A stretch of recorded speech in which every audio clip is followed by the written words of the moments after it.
and welcome back to my YouTube channel. My name is Lucie and I have a small crochet business called BubbleCatCrochet. I thought that today we could talk about my first 2 full months on Etsy as a new crochet small business owner. That feels like a tongue twister.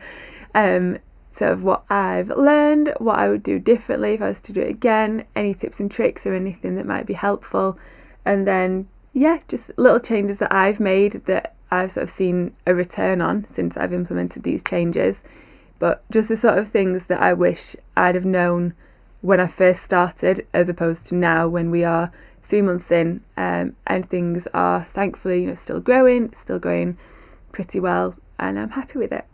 So I will start off just with a bit of backstory. So I opened my shop the 28th I think of June, the very end of June, and then I got my first order in July, on the 1st of July. So I'm going to cover July and August for this video because we are on the 25th of September, so I can't do a full month for the 3rd month, but if you are interested I can do another one of these for month 3 and let you know how things are going. So in July, which was my first month on Etsy, I sold 16 items, which I was really happy with. I don't sell any patterns or any digital downloads at the moment. It is all plushies, physical plushies, handmade by me, and I do have a full-time job outside of this and a 3-year-old daughter, so things are busy. So trying to fit this in alongside was definitely a little bit of a learning curve. It's obviously always going to be easier if you can just dedicate loads of time to it, but it's definitely possible to build up a little side small business at the same time as doing something else. In July there were 16 items that I sold, and then in August that bumped up to 38 items. So that's not including the 16 from July, that is just purely in August. We went from 16 to 38, which was huge. If you watched my last video, you will know that I was actually market prepping as well for my biggest market to date, that I'd got 102 plushies for in the end. I had hoped to get a little bit more, but Etsy kept me very busy, which is great, so I didn't get any more than that. But yes, I was over the moon with that, especially as a new business on Etsy. I think it's quite hard to get seen. You don't have many reviews, you don't have star seller status or anything, so it can be challenging to get seen, especially if your social media is still pretty new as well, like mine is.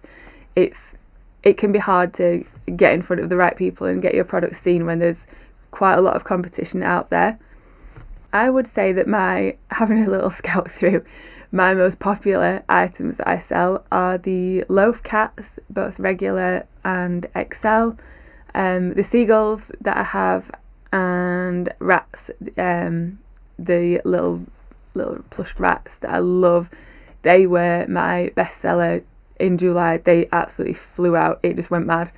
The seagulls, I actually made the first seagull as a gift for our lovely Airbnb host. It's somewhere that we go back to quite a few times, and she's always super kind and wonderful, so I thought I'd make a little seagull as a gift. It was my husband's idea, and that was probably a good thing because I've sold so many of them. I've almost lost count now in September. I thought they'd slow down as we started to move towards that, cozy autumn vibes, but no, seagulls still a hit. And yeah, loaf cats. I think everybody loves loaf cats. I do so many different colours, patterns, customs, for anything, and they did really well. So yeah, definitely loaf cats. I think all of these are things that are fairly reasonably priced. I did start off a little bit lower because obviously as a new business owner you're up against people who've got the scads of glowing reviews and star seller status and bestseller, and it can feel quite tricky. So I did go not less than what other people were charging, but towards the lower end of the scale, because you can always gradually increase your prices as your skill increases, as your confidence increases. But I would rather start off a little bit lower, start to earn some trust with people, being a reputable seller, and then gradually increase your prices to a point that you're more comfortable at. I think a massive thing on Etsy is your photographs. So it's definitely not my strong point. I'm not like a skilled photographer. It doesn't come naturally to me at all. But just, basics, nice background, doesn't have to be fancy. Sometimes I just use, like, I've got a big really soft cream plush blanket that I'll use to use as like a backdrop, and then try and take photos in front of natural light. So I'm lucky to have some big windows that I can take the photos in front of. But yeah, definitely nice photos that are eye-catching. Think about what's in the background. Do you want someone to know that you knelt in the corner of your room on the carpet trying to wedge something in place, or do you want them to think, oh hey, that's like a really nice plushie, and you're not really noticing the background? So you can do little tricks like blur in the background. If you've got an iPhone, use portrait mode. You can blur on Canva. I don't know if it's free, but I have Canva Pro, and I know you can blur the background on Canva Pro because sometimes I do that just to try and highlight the actual plushie rather than whatever else we've got going on. So things like that. I'm not a fan of sort of cutting out the image of the plushie and then putting like a different background behind it. Like maybe you have like a solid bright green background or something. I think having it in like a more natural setting looks better. You don't want someone to think it's like an AI plushie that they're buying that's not real. So yeah, I don't know, just personal preference I think with that. But photos are key. That's the first thing people are going to see. You need to be using that as your, hey, look at my plushie, it's the best thing you've ever seen, it's so cute. And you're going to do that with a photo.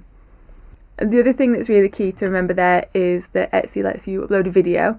So if you've ever looked at my Etsy shop, I actually have a template video where at the top it says something that I know, XL jumbo loaf cat, that comes across in like scrolly handwriting, and then the video's within a frame on that. And I think that looks quite nice. It tells you what it is. It has my brand name on there. But you have a video, and if someone hovers over your item on the Etsy page as they're scrolling, that video will start to autoplay. So it's another opportunity for your customer to see your initial photo and then your amazing video as well that you've got. So definitely make use of that. Moving on to your item title and description. So I think it's really important to think, hey, I'm a customer, I want to buy a pet rat because I love rats and I've got my own pet rats. I don't want to buy a pet rat, I want to buy a rat plushie. So try and put yourself in their shoes. What would they search for? Because you might search for crochet rat plushie. They might be searching for snuggly rat soft toy, rat comforter, rat teddy, I don't know, rodent teddy, anything. Think of all the words and just write down like a huge brainstorm of all the words you can think of that they might be searching for that'll link to your item, and then try and incorporate those into your item title and your description. So think about who actually is your target customer. I have customers ranging from all ages, but they will have something in common if they're buying the same item. What is it that they're looking for? And try and dig deep and find that. It's not a quick process, which is why I don't have like 150 different listings, because I try and take time to think, what are they thinking? What are they looking for? And is that what I'm offering? Is that what, if they hit search, is my listing going to come up there? So definitely take the time. Don't just like copy from someone else's, because you can get your listing removed from Etsy if you just copy and paste someone else's. It's not cool, and also it's probably not relevant. They've done their own market research and thought about who they're advertising to. Yours could be slightly different. Yours might be cheaper, so you might be appealing to a different sort of type of customer. Yours might be way more expensive. Just write your own. I think a lot of the time with a small business, people are buying from the person, not just oh, I want this rat plushie. Some people will think that, but some people will think, oh hey, there's BubbleCatCrochet, I'd love to buy one of her plushies. Oh, I like this one. So make sure your personality is coming through. That's really important. I get most of my sales through my social media, so I don't pay for any social media advertising yet. It's something that I'm still looking at, but I'm sort of busy enough at the moment with everything else that I've got going on that if I get a lot of orders, things are going to start spiraling. So I don't advertise like paid on social media, but I do try and post regularly, post consistently. I can never say that. And just try and make sure that I'm actually engaging with people rather than just post, disappear. Like, have a look, talk to other crocheters, just build that sort of network and boost your confidence. Someone might get a request, can you make this custom horse plushie? And it's like a piebald pony, and they go, oh, I really don't fancy doing that, or I don't have capacity right now, but this person is really great and they could probably do it for you. And there's a lot to sort of say from helping other people out rather than seeing them as competition. Not everybody who's selling similar things to you has to be competition. There are ways you can still help each other and support each other to grow. So I think there's a lot of value from social media. There's loads of like Facebook groups that you can post in. I have a Facebook page, Instagram, TikTok. You can have a TikTok shop. Like there's so much that you can do and explore there. But I think what's key for me is focus on maybe 2, and still post on your others, but try and stay as consistent as you can on at least 2. So for me, I really prioritise Instagram and Facebook, so that's where most of my sales come from. I do still post on TikTok, but not every time, because sometimes I just don't get a chance. Another thing that I think has helped my little business grow is putting time and care and love into the whole experience. So as soon as someone orders, well, not as soon, but as soon as someone orders and I see it and get a chance, I will write them their own thank you message, not like a copy and paste one. I'll write a new thank you message that's specific to them, their order, let them know if there's, if I need to order wool, so it might change the delivery time or anything. Is there anything specific from them that I need to know? Like, is it a gift? If they've chosen custom colours, what colours do they want? All that sort of thing. And then being really responsive to any queries, any questions. If you're not sure on something, if they've asked for like, I don't know, a black and white rat, but you can't see the back of it, ask for another picture. You would rather get it right rather than send it and then be disappointed and leave a bad review. So I think trying to keep a really friendly, professional conversation, even if it's, quite a lot of the time I'll send my initial message and not get anything back because they don't need to say anything back. But it just lets them know, thank you for your order. I really appreciate it. I've seen it and I'm going to start doing something with it. Don't worry. It's sometimes a bit disconcerting if you buy something, especially if it's a little bit pricey, like if you buy an octopus, if you get nothing back and it's just like tumbleweeds rolling and you're like, have you got my order? Are you making it? If you do not do it anymore, have you disappeared? So just a little thing like that, I think it really makes a difference. And I do get some comments in my reviews saying, great communication, or like, professional seller, whatever it is. And it's so nice to read that and think, you took 2-3 minutes out of your time to just write them a quick message saying thank you so much, and it really does mean a lot when someone orders from me, and I try and convey that in the message. So it's lovely to see that in their reviews that they feel like their order was valued, I guess, and it meant something to someone.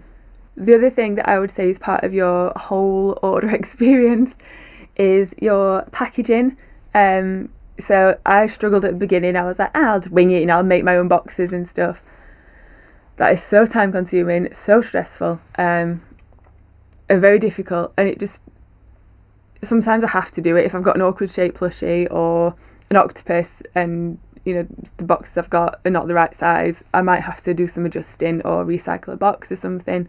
But I actually bought some standard size boxes that are medium and the small and medium Royal Mail size parcels. So it's quite unusual now that I would use a box that's not one of my, I can't think of that word, like obviously pre-made cardboard box that is, it's new, there's no branding on it or anything. It is just a smart cardboard box. But they're pre-built, so you just literally fold the ends in and it's not all held together with bits of tape and, sheer hope that it's not going to fall apart on the way there. So definitely the boxes. And I use like a pink vinyl sort of wrap around the outside to make sure that if it gets rained on, it's fine. The plushie inside is not going to get damaged. Wrapping the plushie in a coloured tissue paper so that it feels like an experience when they're opening it. I use brown, like a thicker brown paper to stuff the box if I'm sending something like a loaf cap. If that's in the box, it'll come up to here. There's quite a lot of space there where it can get all shook around in the box. And I want him to come out of the box looking like he does when I say goodbye to him. I want him to come out looking all, cute and chunky and the right shape without a deformed butt. So just packaging him in with some brown paper makes it a more enjoyable experience for your person when they pick it up and they're like, oh, hey, look, it's what I ordered, instead of being like, that's a really ugly cat. Like, what happened to you on your way here? So just little things like that, I think make a difference. There you go, you can have a friend. So yeah, definitely considering your packaging. And then I always include a little handwritten thank you note. I got some really cute little thank you cards, I think from Amazon or Etsy. I got some from Amazon and then I got some from Etsy that I love and I'm obsessed with. I need to buy some more of those. And then on the back, I just write a little like handwritten thank you note.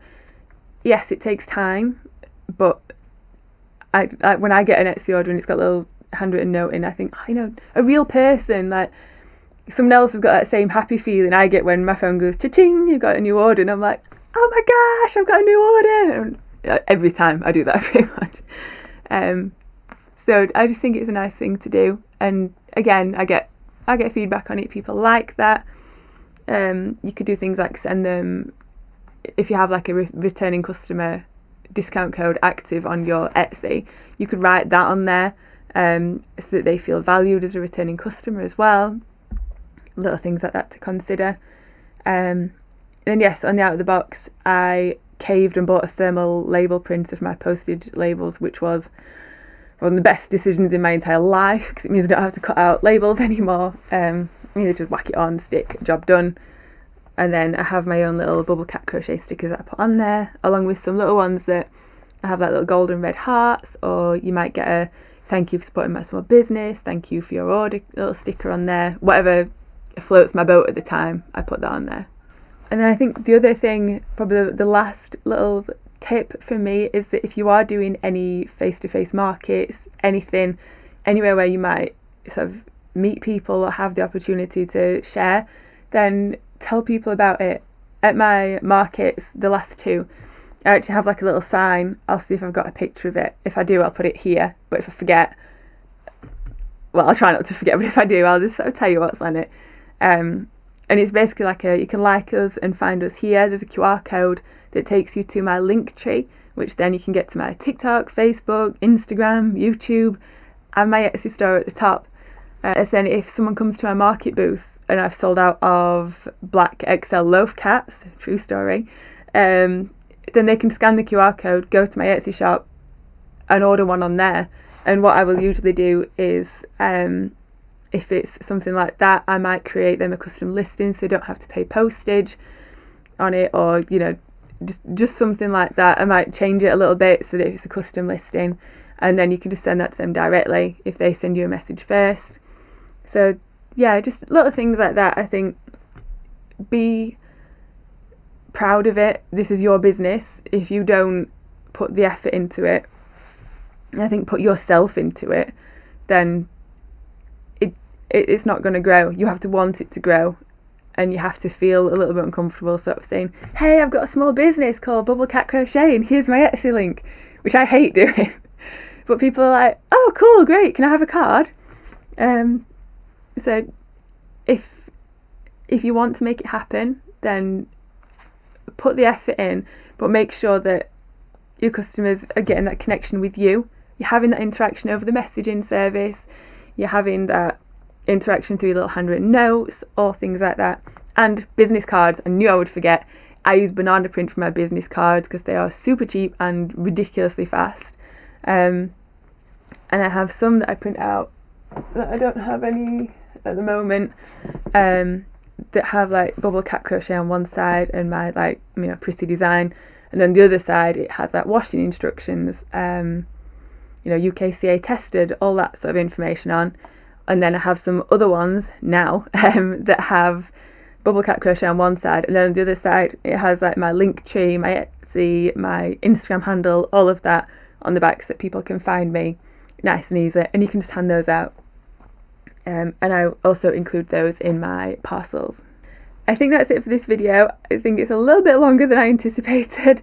I think we're at 23 minutes already, so I will try and cut this down a little bit, and I promise I will do some shorter videos, but I hope you found that useful. If you want me to do some more sort of like a month on Etsy recaps, then I can do. Quite happy to share like my most popular patterns, anything else like that. I'm always happy to share. So if you see me post something on Instagram and you want the pattern and I've forgotten to put what it is, then just message me and I will share that with you. Yeah, if you like the video, please leave it a thumbs up or a comment, and if you would like to see more, I would love to see you, so please hit the subscribe button down below, and I will see you very soon. Bye.